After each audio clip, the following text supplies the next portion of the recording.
जर आपल्याला सप्ताह करायचा असेल तर आपल्याला काय काय लागतं, सामुग्री काय लागते? विशेष म्हणजे बघा, सप्ताह करायचा आपल्याला साऊंड सिस्टीम लागेल, बरोबर? कारण आता साऊंड सिस्टीम शिवाय काय होतच नाही, त्यात चांगलीच लागेल. माऊली साऊंड सारखे चांगलीच लागेल बरं का, नाहीतर मग गायक वादक ते कसं त्यांचं वेगळं राहतं.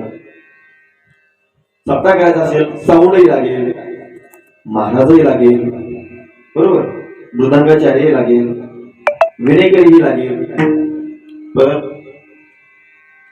अनेक सामुग्री लागेल, मंडप लागेल, तुम्ही ऐकणारे सुद्धा लागेल.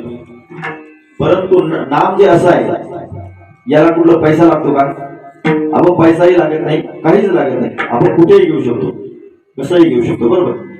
जर आपल्याला एखादी विधी करायची असेल, पूजा करायची असेल, देवाची पूजा करायची असेल, काय पत्र पुष्प जे काय जे लागत असेल, समजा त्याची सामुग्री, कोणी बदाम वगैरे जे काय लागतं, सत्यनारायणाची पूजा करायची असेल त्याला बरेच सामुग्री लागते. म्हणजे एखादी भक्ती करायची आपल्याला, काही जर करायचं असेल, समजा प्रोग्राम करायचा, तर त्यासाठी काय लागतं? सत्यनारायणासाठी ब्राह्मण पाहिजे, काजू बदाम हळकुंड जे काय असतं ते सामुग्री ते लागेल. परंतु महाराजांनी असं सांगितलं की जे नाम आहे याला कुठलाही पैसा लागत नाही, वेळ लागत नाही, कुठलाही खर्च लागत नाही. हे सर्वात साधं सुलभ साधन आहे, म्हणजे आपण कुठेही घेऊ शकतो. असाल ते करा जे पती असाल ते करा